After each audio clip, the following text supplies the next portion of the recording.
Enter करने के बाद आपको इमिग्रेशन ऑफिस से ये रेजिडेंस परमिट कार्ड मिलेगा।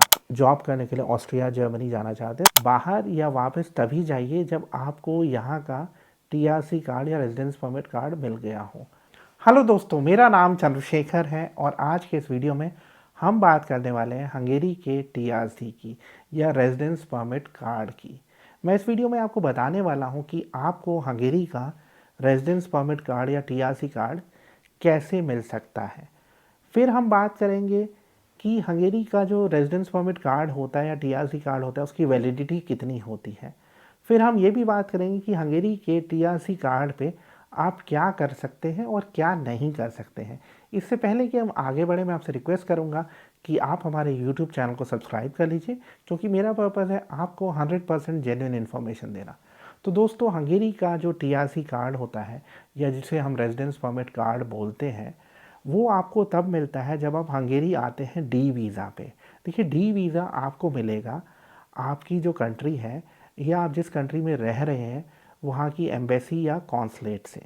तो आप अगर हंगेरी आ रहे हैं फॉर एग्ज़ाम्पल वर्क के लिए या स्टडी के लिए या फैमिली रीयूनिफिकेशन पे, या आप कोई इन्वेस्टमेंट कर रहे हैं हंगेरी में, या कोई बिज़नेस शुरू कर रहे हैं हंगेरी में, या आपका बिज़नेस ऑलरेडी चल रहा है हंगेरी में, तो उसके बेसिस पे आपको आपकी कंट्री में कॉन्सलेट या जो एम्बेसी है वहाँ से डी वीज़ा मिलेगा। डी नेशनल वीज़ा होता है जिसकी वैलिडिटी होगी 3 मंथ्स। अब इस 3 मंथ्स में आपको हंगेरी में एंटर करना है और एंटर करने के बाद आपको इमिग्रेशन ऑफिस से ये रेजिडेंस परमिट कार्ड मिलेगा।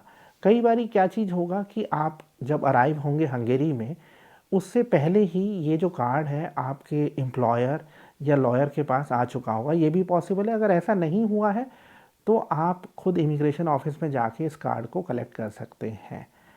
अब क्या है, ये जो डी वीज़ा आपको मिला है इसके बेसिस पे आप हंगेरी में एंटर कर सकते हैं, लेकिन आपको अगर हंगेरी से बाहर ट्रैवल करना है तो ये रेजिडेंस परमिट कार्ड आपको चाहिए। अगर बाय चांस आप इस रेजिडेंस परमिट कार्ड को लिए बिना बाहर चले जाते हैं हंगेरी से, तो फिर आप अगर हंगेरी में फिर दोबारा से एंटर करना चाहते हैं तो आपको वीज़ा की ज़रूरत पड़ेगी। तो एक चीज़ इंश्योर कर लीजिए कि अगर आप हंगेरी डी वीज़ा पे आ रहे हैं तो आप हंगेरी से बाहर या वापस तभी जाइए जब आपको यहाँ का टीआरसी कार्ड या रेजिडेंस परमिट कार्ड मिल गया हो। अब अगर हम बात करते हैं वैलिडिटी की, देखिए जो हंगेरी का रेजिडेंस परमिट कार्ड है वो आपको एक पर्पस से मिलता है। तो कार्ड की जो वैलिडिटी होती है वो डिपेंड करेगी कि आपका पर्पस क्या है और आप कितने समय के लिए हंगेरी में हैं। आम तौर पे जो वैलिडिटी है वो 1 साल की हो सकती है, 2 साल की हो सकती है और मैक्सिमम 3 साल की हो सकती है। कुछ केसेस में वो 10 साल भी हो सकती है, बट वो गोल्डन वीज़ा के केस में है, उस पर हम अलग से वीडियो करेंगे। तो ये जो कार्ड की वैलिडिटी है, इसके बेसिस पे बेसिकली ये जो कार्ड आपको मिला है एक पर्पस के लिए मिला है। फॉर एग्जांपल जॉब के लिए मिला है तो जो आपका रेजिडेंस परमिट कार्ड होगा उसके बैक साइड में उस कंपनी का नाम भी लिखा होगा जिसमें आप काम कर रहे हैं। तो बाय चांस आप जॉब चेंज करते हैं तो आपको नए रेजिडेंस परमिट के लिए अप्लाई करना पड़ेगा, नया प्रोसेस करना पड़ेगा। अब इस रेजिडेंस परमिट कार्ड के बेसिस पे आप हंगेरी में रह सकते हैं और जब तक आप वो पर्पस से रिलेटेड काम को फुलफ़िल कर रहे हैं आप तब तक हंगेरी में रह सकते हैं। आप इस रेजिडेंस परमिट कार्ड के बेसिस पे शेंगन ज़ोन की कंट्रीज़ में घूम सकते हैं।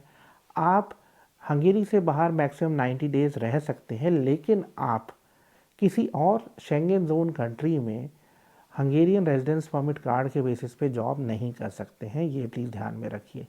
अगर आप किसी और कंट्री में जॉब करना चाहते हैं, फॉर एग्जांपल आप हंगेरी में जॉब कर रहे हैं या पढ़ रहे हैं और आप जॉब करने के लिए ऑस्ट्रिया जर्मनी जाना चाहते हैं, तो आपको जर्मनी अगर जाना है तो आपको जो हंगरी में जर्मन एम्बेसी है बुडापेस्ट में, वहाँ पे वीज़ा के लिए अप्लाई करना पड़ेगा और उस प्रोसेस को फुलफ़िल करना पड़ेगा।